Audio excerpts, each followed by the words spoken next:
मौत को हराकर जिंदगी ने जीती जंग। सुरंग से 17 दिन बाद बाहर निकले 41 मजदूर। एक बड़ा मशहूर शेर है कि हार हो जाती है जब मान लिया जाता है, जीत तब होती है जब ठान लिया जाता है।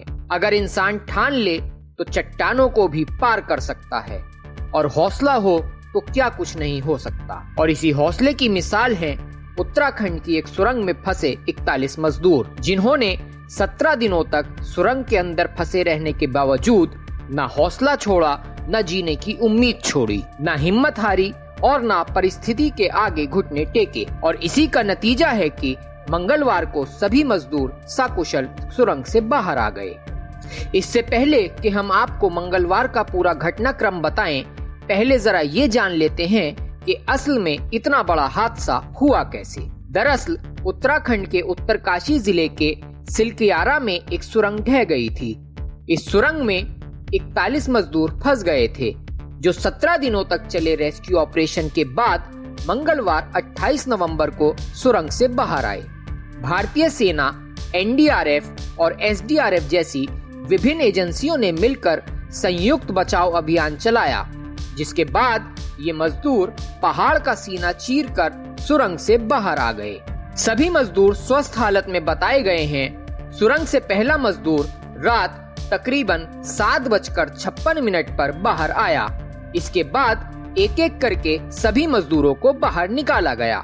सुरंग से सभी मजदूरों को सफलतापूर्वक निकालने पर एनडीआरएफ के डीआईजी मोहसिन शहीदी ने कहा कि फंसे हुए 41 श्रमिकों को बचाना अपने आप में एक चुनौती थी। अंतिम हस्तक्षेप एनडीआरएफ और एसडीआरएफ का संयुक्त अभियान था। उन्होंने ये भी कहा कि बचाव अभियान में कई एजेंसियां शामिल थीं। उचित समन्वय के कारण ही ये ऑपरेशन सफलतापूर्वक हुआ। देखिए, 41 ट्रैप्ड पर्सन्स को निकालना ही अपने आप में एक चुनौती थी, और ये एक ज्वाइंट ऑपरेशन था। जो लास्ट इंटरवेंशन था वो ज्वाइंट ऑपरेशन था एनडीआरएफ और एसडीआरएफ का।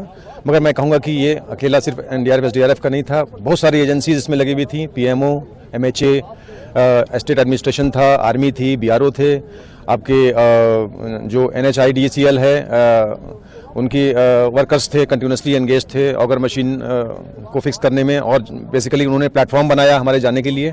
तो ये एक बहुत बड़ा समन्वय था, एक बेहतरीन समन्वय था, जिस कारण ये ऑपरेशन संभव हो पाया। वहीं सुरंग से 41 श्रमिकों को बचाने वालों में शामिल एनडीआरएफ कर्मी मनमोहन सिंह रावत ने बताया कि वे जैसे ही टनल के अंदर पहुंचा तो सभी श्रमिक बहुत खुश थे कि एनडीआरएफ की टीम पहुंच चुकी है। उन्होंने बताया कि ये हमारे लिए काफी चुनौतीपूर्ण था। उनका मानसिक संतुलन बनाने के लिए हम उन्हें आश्वस्त करते रहे थे कि उन्हें जल्द ही बचा लिया जाएगा। जैसे मैं अंदर टनल के अंदर प्रवेश हुआ तो सबसे पहले मैंने उनको पूछा कि आप लोग कैसे हैं, पैनिक न हो, हम एनडीआरएफ की टीम पहुंच चुकी है आपकी सहायता के लिए। तो वो बहुत ज़्यादा खुश थे, कुशल मंगल थे कि एनडीआरएफ की टीम पहुंच चुकी है। हमें पूरी उम्मीद है कि हमें एक एक करके बाहर निकालेंगे। आइए अब आपको इस ऑपरेशन की पूरी कहानी बताते हैं। 12 नवंबर को दिवाली वाले दिन उत्तराखंड के उत्तरकाशी में ब्रह्मखाल यमुनोत्री राजमार्ग पर सिलकियारा सुरंग में भूस्खलन के बाद 41 मजदूर फंस गए। आनन फानन में उन्हें सुरक्षित बाहर निकालने के लिए रेस्क्यू ऑपरेशन शुरू किया गया। मुख्यमंत्री पुष्कर सिंह धामी को घटना की जानकारी जैसे ही मिली, वे अगले ही दिन घटना स्थल पर पहुंच गए। उन्होंने ऑक्सीजन सप्लाई पाइप के सहारे मजदूरों से बात की और रेस्क्यू ऑपरेशन तेज करने का आदेश दिया। रेस्क्यू ऑपरेशन के शुरुआती चरण में 14 नवंबर से हॉरिजॉन्टल ड्रिलिंग की शुरुआत की गई। इसके लिए आगर मशीन की मदद ली गई, जिसके जरिए सुरंग खोदकर उसमें 800-900 mm की स्टील पाइप को फिट करना था।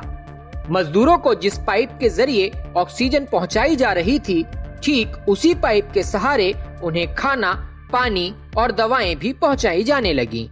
रेस्क्यू ऑपरेशन के शुरुआती दिनों में ज्यादा सफलता नहीं मिल रही थी। ड्रिलिंग मशीन का भी कुछ खास फायदा होता हुआ दिखाई नहीं दे रहा था। अंदर फंसे मजदूरों की हालत को देखते हुए दिल्ली से एडवांस्ड आगर मशीन मंगाई गई। समय की किल्लत को देखते हुए इसे एयरलिफ्ट कर यहां पहुंचाया गया। 16 नवंबर को नई ड्रिलिंग मशीन को असेंबल कर इंस्टॉल किया गया, लेकिन रात में जाकर इसके जरिए रेस्क्यू ऑपरेशन शुरू हुआ। नई आगर मशीन से अभी 24 मीटर ही ड्रिलिंग हुई थी कि इसमें भी गड़बड़ी आ गई। इसके बाद इंदौर से नई आगर मशीन पहुंचाई गई। फिर 17 नवंबर को ऑपरेशन एक बार फिर रोकना पड़ा क्योंकि सुरंग के भीतर दरारें देखने को मिल रही थी। इसके बाद सबसे ज्यादा जोर वर्टिकल ड्रिलिंग पर ही दिया गया। सुरंग में फंसे लोगों को बाहर निकालने के काम में 27 नवंबर से तेजी आना शुरू हुई। दरअसल सुरंग को मैनुअली यानी हाथों से खोदने के लिए 12 रेड होल माइनिंग एक्सपर्ट के ग्रुप को बुलाया गया। इनका काम आखिरी 10 से 12 मीटर के फासले को खत्म करना था। मैनुअल ड्रिलिंग के बाद बचाव कर्मियों ने सुरंग में एक पाइप फिट किया। इस तरह वे 57 मीटर की दूरी तक पहुंच गए और इस तरह मजदूरों तक पहुंचने का काम पूरा हुआ। अधिकारियों के मुताबिक 60 मीटर के बचाव शाफ्ट में स्टील के पाइप से इन मजदूरों को बिना पहिए वाले स्ट्रेचर से बाहर निकाला गया। मजदूरों को एक एक करके 800 मिलीमीटर के उन पाइपों से बनाए गए रास्ते से बाहर निकाला गया, जिन्हें अवरुद्ध सुरंग में फैले 60 मीटर मलबे में ड्रिल करके अंदर डाला गया था और इस तरह इस जंग को जीता गया।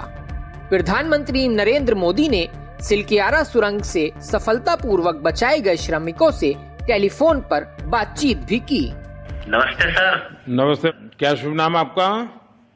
शबा अहमद बोल रहा हूँ sir, Navayuga engineering company limited से सर। देखिए, मैं मेरा टेलीफोन जो है उस स्पीकर पे रखा है ताकि मेरे साथ जो लोग बैठे हैं वे भी आपकी बातें सुनना चाहेंगे।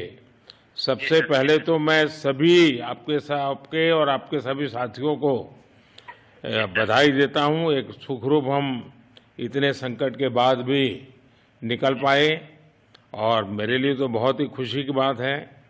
मैं शब्दों में वर्णन भी नहीं कर सकता हूं, वरना कुछ भी बुरा हो जाता तो शायद मन को इतनी कैसे संभाल पाते कहना कठिन था। तो ये केदारनाथ बाबा की, बद्रीनाथ भगवान की कृपा रही कि हम सब स्वकुशल आप लोग आए हैं और 16-17 दिन समय कम नहीं होता है। आप लोगों ने बहुत बड़ी हिम्मत दिखाई और एक दूसरे का हौसला बनाए रखा, ये सबसे बड़ी बात है। ये हादसा इस बात का उदाहरण है कि यदि इच्छा शक्ति और हौसले मजबूत हो तो चट्टानों को भी चीरा जा सकता है और कभी भी किसी भी जंग को जीता जा सकता है। हम तमाम मजदूरों के अच्छे स्वास्थ्य की कामना करते हैं और प्रार्थना करते हैं कि आगे इस तरह का कोई हादसा हमें देखने को ना मिले। हमारी ये पेशकश आपको कैसी लगी हमें कमेंट करके जरूर बताएं और देखते रहें ब्लू एक्सप्रेस न्यूज। अब हर खबर हकीकत। यदि आप चैनल पर नए हैं तो वीडियो को लाइक करना और चैनल को सब्सक्राइब करना ना भूलें।